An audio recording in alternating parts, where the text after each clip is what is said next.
Matag tuig mo balik jud mi dinhi sa katedral ni Father Nick sa pizza 17 sa Hunyo, kay mao man ni ang adlaw sa amo ang ordinar isip pari.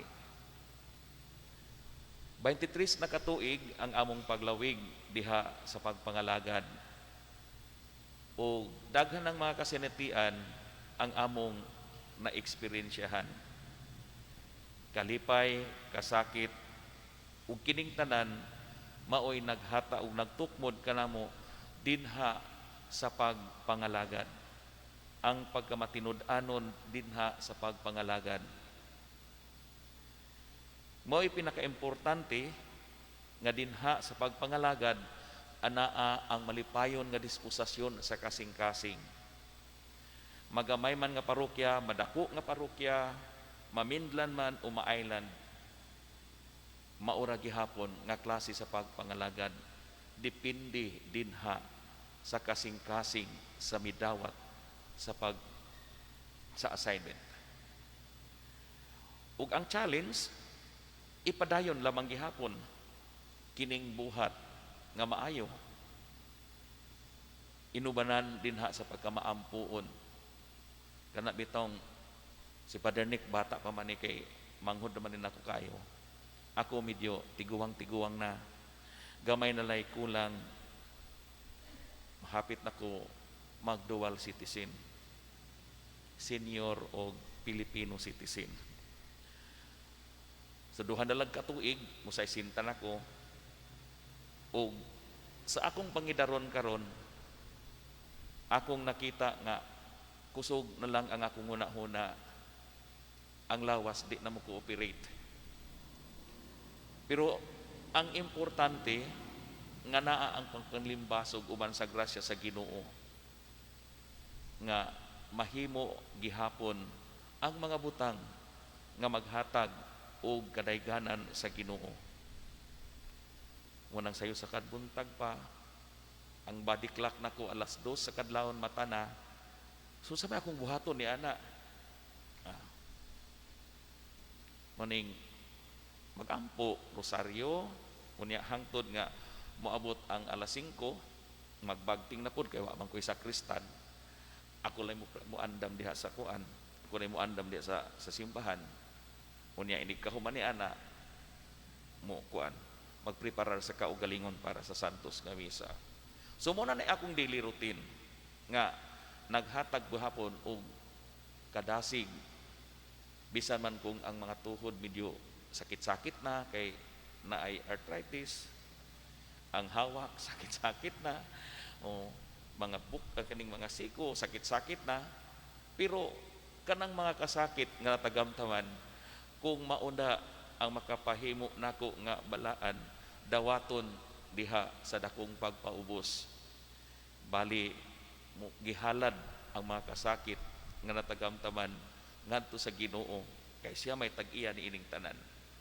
Mani akong giingon nga wa man ko mag-abuso sa akong kaugalingon, kay di ko moinom, di ko manigarilyo, pero naa gihapoy ni bati nga medyo dili maayo sa lawas. Habi na siguro tong kusog mo inom, kusog manigarilyo.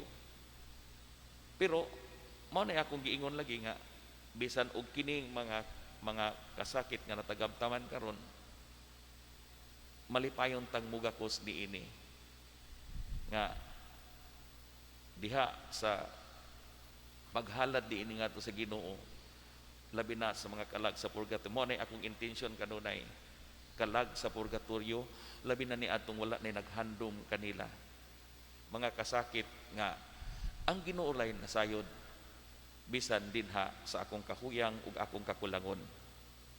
Apan anaa ang pagpaningkamot uban sa grasya sa Ginoo. Muna sa akong pagbasa sa atong ebanghelyo niining adlaw, magtigong tagbahandi didto sa langit, ug ang bahandi nga atong himuon nga atong mahideposito ngadto sa langit, mao ra jud ang atong pagkamatinud-anon ug ang atong pagbuhat ug maayo alang sa atong isig katao.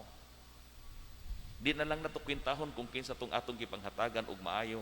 Ang importante nga diha sa inadlaw-adlaw nato nga kinabuhi, nakasugakod ta sa atuang pagpaningkamot uban sa grasya sa Ginoo. Kay dili manggihapon ni nato maangkon kung wala gud ang grasya sa Ginoo nga mugabay kanato. Bisan gani sa 23 ka tuig ang Ginoo migabay dinha sa kanamo sa pagpangalagad. Luyo dinha sa among kakulangon apan ang Ginoo wa magkulang dinha sa iyang gugma ug padalangin kanamong duha ni Father Nick. Dili man may mga perpekto nga mga tao, aduna sad may mga kasaypanan tungod sa among tawhanon nga kahuyang, apan kining tanan among gihalad sa Ginoo nga iya unta na kining maipurify pinaagi dinha sa iyang grasya. Nga luyo dinha sa among pagpaningkamot nga magmatinud-anon sa pagpangalagad, anaagod unta kanunay ang grasya sa Ginoo ug dili mubulag kanamo samtang kami nagpadayon sa pagbuhat sa buluhaton isip iyang sulugoon. Kana sa kanunay mo'y ako ang gipangayo niya nga matag adlaw ug sa katapusan sa adlaw kanang pagpamalandong ug unsay nabuhat karong adlaw pagpasalamat sa Ginoo tungod kay anaa kanunay siya nag-uban bisan luyo diha sa kakapoy ug mga sa kakapoy labi na dito kumutabok sa isla pareho mami karon minlan tuod ang akong assignment pero naghapon ko'y islands mas kulba pa gani hinuon ikumparar sa assignment na previous dito sa Cagdianaw kay si Father Nick man ang mipuli nako dito sa Cagdianaw. Diri sa may taganaan kana bitaw mga lilo nga dagko mao na labi na og kanang panahon na sa pagkuan kanang mag low tide nang dinha gud nimo masinati nga ang kakulba naa pero mupiyong na lang ko kay ngano man di man ko kamaumulangoy mo na nga hangtod nga pagtan-aw na pagmata nako nga medyo nakalayo-layo na ditong mga lilo-lilo. Salamat Ginoo nga nakaluwas gihapon ko atong dapita. Permanente kanunay ang pagpasalamat sa Ginoo. Bisan dinha sa kakapoy, salamat sa Ginoo. Ug labi na diha sa kalipay, salamat lamang gihapon Ginoo. Ang importante nga diha sa atong kaugalingon ana ang disposisyon sa pagkamapasalamaton tungod kay ang Dios wala mubiya kanato. Wala siya mubiya kanato kung dili nagpadayon kanunay dinha sa paggabay matag adlaw labi na diha sa ato ang obligasyon nga mahimo ni nga kinasing-kasing. Usahay na ipanahon nga medyo arang nakakapoy nga mudag bugat iadto sa lugar nga adto himuon ang pagserbisyo. Mo nang mupiyong sa ko kadali ug may ko Ginoo tabangi ko kapoy na. Imong grasya ug imong panalangin mo'y akong gipangayo karon. Kay dili sayon nga magmisa og 5 ka misa sa Domingo sa akong pangidaron karon nga tiguwang na. Sa una kanang 5 kaya ra na pansit ra na. Pero sa pagkakaron medyo mo nay para nako ang katapusan nga misa mo nay pinakanindot nga misa sa tanan-tanan nga misa ako nahimo gikan sa sinugdanan hangtod sa katapusan. Tungod kay dihang dapita naubos na ang akong kusog apan mibarog lamang gihapon aron nga mag-alagad. Muna nga kinig kahuman, salamat na sabsabik pasalamat sa Ginoo kanunay nga natapos og naagihapon ang iyang gabay. Balik-balik nga pagpasalamat, dili ko muundang sa pagpasalamat sa Ginoo hangtod nga naa pa ko'y kinabuhi. Kung wala na ni nga kinabuhi og iya nang kuhaon, mao na siguro ang katapusan gutlo sa pagpangalagan. Ug mao ra po'y akong damgo nga kami ni Father Nick ug pananglit lugwayan sa Ginoo nga magpabilin unta mi nga pari hangtod sa kahangturan. Nga walay mga problema along the way nga among masugatan. ug naa man gani makaya ra na namo tungod kay misalig mi sa Ginoo nga mao'y tuburan sa tanang grasya nga gipaambit sa matag usa kanamo.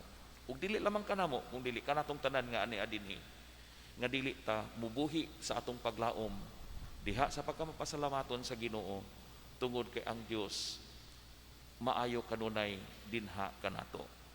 Sa ako nang giingon gainin nga despite sa among mga kakulangon o sa atong kakulangon, ang Ginoo dili gud mubiya sa iyang paghatag kanatong panalangin kung kita kanunay magpasalamaton o matinud-anon kaniya. Hining adlaw sa among pagsaulog sa ika-23 ka tuig sa amo ang anibersaryo sa pagkapari, amo sab kamong gihangyo nga ayaw mi ninyo kalimti sa inyong pag-ampo. Bisan ug usa na lang ka ama namo usa ka maghimaya ka Maria ug usa ka Gloria Patri, ipahinungod kanamo nga mga kaparian nga mulahutay dinha sa pagpangalagad. Uban sa grasya sa Ginoo, kining tanan dili namo mahimo kung wa gud ang Ginoo maghatag kanamo niini nga mga panalangin diha sa pagpangalagad. Manindog kita palihog.